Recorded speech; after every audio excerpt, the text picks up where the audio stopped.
Hi friends, welcome back to my channel.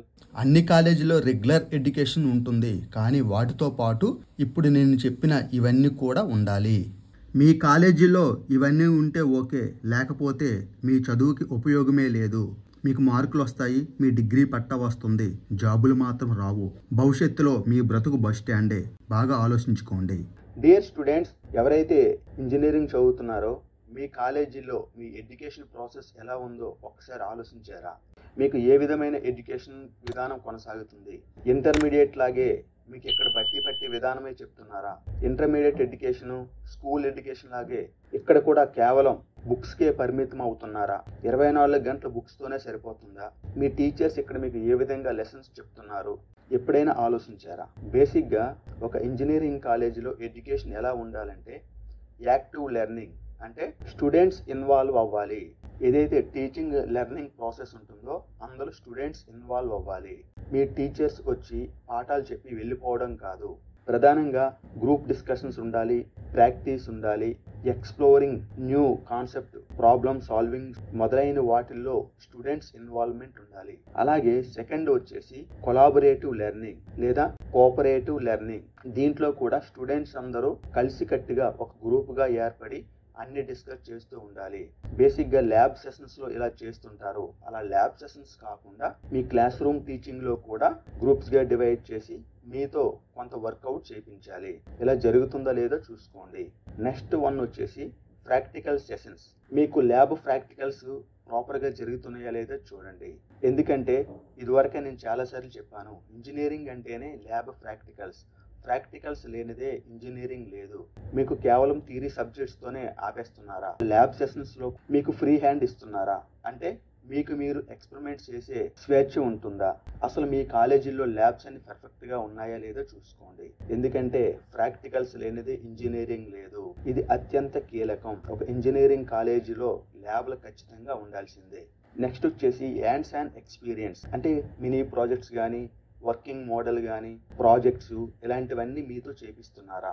Theory క్లాసుల కన్నా ఈ ప్రాక్టికల్ సెషన్స్కే ఎక్కువగా ఇంపార్టెన్స్ ఇవ్వండి. థియరీది ఏముందండి, బుక్స్ ఓపెన్ చేసి మనం హ్యాపీగా చదువుకోవచ్చు. కానీ ఈ ల్యాబ్ ప్రాక్టికల్స్ అనేది మనం కేవలం ల్యాబ్లోనే చేయాలి. థియరీ అయితే ఎక్కడైనా చదువుకోవచ్చు, ఇంటి దగ్గర చదువుకోవచ్చు, బస్ స్టాండ్లో చదువుకోవచ్చు, ఇంకెక్కడైనా చదువుకోవచ్చు. ప్రాక్టికల్స్ మాత్రం ఆ ఫెసిలిటీస్ అన్ని కాలేజీల్లోనే ఉండాలి, కాలేజీల్లోనే చేయాల్సి వస్తుంది. కాబట్టి మీ కాలేజీలో ఈ ల్యాబ్స్ అనేవి పర్ఫెక్ట్గా ఉన్నాయో లేదో చూసుకోండి.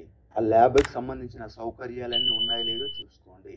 అంటే ల్యాబ్ల్లో కంప్యూటర్స్ కానీ లేదా ఇంటర్నెట్ ఫెసిలిటీస్ కానీ ఇలాంటివన్నీ ఉన్నాయో లేదో చూసుకోండి. ఎందుకంటే ప్రెజెంట్ అయితే థియరీ క్లాసులు, అలాగే ఈ క్లాస్ రూమ్ సబ్జెక్ట్స్, అలాగే మీకున్న కరికులమే కాకుండా మనం అదర్గా కొన్ని ఇంటర్న్షిప్స్, కొన్ని ఆన్లైన్ కోర్సెస్, సర్టిఫికేషన్ కోర్సెస్ కూడా చేయాల్సి ఉంటుంది.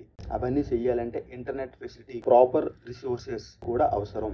ఈ రోజుల్లో ఇవన్నీ లేకపోతే చాలా కష్టం. కేవలం బుక్స్కే పరిమితం కాకండి. అన్నట్టు ఇంకొక ఇంపార్టెంట్ థింగ్ ఏంటంటే మీకున్న ల్యాబుల్లో మీ బ్రాంచ్కి రిలేటెడ్ సాఫ్ట్వేర్స్ ఉన్నాయో లేదో చూసుకోండి. సిఎస్సి బ్రాంచ్లకి అయితే సిఎస్సి రిలేటెడ్ సాఫ్ట్వేర్స్ ఉండాలి. అలాగే ఈసీఈ, మెకానికల్, ఎలక్ట్రికల్, సివిల్ వాళ్ళకి కూడా రిలేటెడ్ సాఫ్ట్వేర్స్ ఉంటాయి. మీరు అనుకోవచ్చు ఈ కోర్ బ్రాంచెస్కి సాఫ్ట్వేర్స్ ఎందుకు ఉంటాయని. ప్రజెంట్ కోర్ బ్రాంచెస్ కూడా కొన్ని ల్యాబులు చేపించడానికి దానికి రిలేటెడ్గా సాఫ్ట్వేర్స్ అయితే ఉంటాయి. ఎలక్ట్రికల్కి, ఎలక్ట్రానిక్స్ వాళ్ళకి MATLAB and simulation, mechanical, civil ఇలాంటి వాళ్ళకి క్యాడ్, యాన్సిసి ఇలాంటి సాఫ్ట్వేర్స్ ఉంటాయి. కాబట్టి ఇవన్నీ ఉన్నాయో లేదో చూసుకోండి. మిత్రులారా, ఫైనల్గా మీ అందరికి చెప్పేది ఏంటంటే ఇంజనీరింగ్ ఎడ్యుకేషన్ చాలా డిఫరెంట్గా ఉంటుంది. ఇక్కడ స్కిల్స్కి ఎక్కువగా ఇంపార్టెన్స్ ఇవ్వండి. స్కిల్స్ పైనే ఫోకస్ చేయండి. ఏదో మీ టీచర్స్ వచ్చి టెక్స్ట్ బుక్స్లో ఉన్న పాఠాలు చెప్పేస్తున్నారు, మీ చేత బట్టి పట్టిస్తే సరిపోదు. మార్కులు వస్తాయి, ఆ వచ్చిన మార్కులు ఏం చేసుకుంటారు? స్కిల్స్ లేకుండా మీకు వచ్చిన మార్కులు దేనికి ఉపయోగపడవు. భవిష్యత్తులో సాఫ్ట్వేర్ జాబ్ అనండి, లేదా ఏదైనా ఒక ఇండస్ట్రీ జాబ్ అనండి, ఇలాంటి వాటిలో జాబ్స్ కావాలంటే ఖచ్చితంగా మీకు స్కిల్స్ ఉండాలి, సబ్జెక్ట్లో నాలెడ్జ్ ఉండాలి. అలాంటి వాటిపైన ఫోకస్ చేయండి. యాక్టివిటీ బేస్డ్ లెర్నింగ్ కూడా చాలా ఇంపార్టెంట్. ఇక్కడ ప్రతిదీ థియరీ క్లాస్లో చదువుకొని మనము ఒక యాక్టివిటీ చేసి real life applications, practical knowledge అలాంటి వాటిపైన ఫోకస్ చేయండి. అయితే ఈ సబ్జెక్ట్స్లో స్కిల్స్ కానీ, ఎక్కువ నాలెడ్జ్ కానీ రావాలనుకుంటే పుస్తకాలు బట్టి పెడితే రాదు. ల్యాబ్ ప్రాక్టికల్స్ ఎక్కువగా ప్రాక్టీస్ చేయండి. ఎక్కువ టైం దానికి కేటాయించండి. అలా చేస్తే ఖచ్చితంగా మీకు మంచి నాలెడ్జ్ అయితే వస్తుంది. అయితే ఇవన్నీ చేయాలంటే మీ కాలేజీలో ల్యాబ్స్ ఉండాలి, లేటెస్ట్ సాఫ్ట్వేర్స్ ఉండాలి, ల్యాబ్లన్నీ వర్కింగ్ కండిషన్లో ఉండాలి. అయితే అవన్నీ ఉన్నాయో లేదో చూసుకోండి. మీరు ఏ కాలేజీలో అయినా జాయిన్ అవ్వండి, ల్యాబ్ ఇన్ఫ్రాస్ట్రక్చర్ పర్ఫెక్ట్గా ఉండి టీచర్స్ అన్ని మీకు బాగా చెప్తే ఆ కాలేజీ చాలా మంచిది అవుతుంది. ఇక్కడ మాత్రం బట్టి పట్టే విధానానికి స్వస్తి పలకండి. ఇక్కడ ఇంజనీరింగ్లో ఆ ప్రాసెస్ అస్సలే పనికిరాదు. నేను పైన చెప్పినవి యాక్టివ్ లెర్నింగ్, కొలాబరేటివ్ లెర్నింగ్ లేదా cooperative learning, lab sessions, hands on experience, internships, online certification కోర్సుల పైన ఎక్కువగా దృష్టి పెట్టండి. ఇవన్నీ ఉంటే భవిష్యత్తులో మీకు మంచి జాబ్స్ వచ్చే అవకాశం అయితే ఉంది.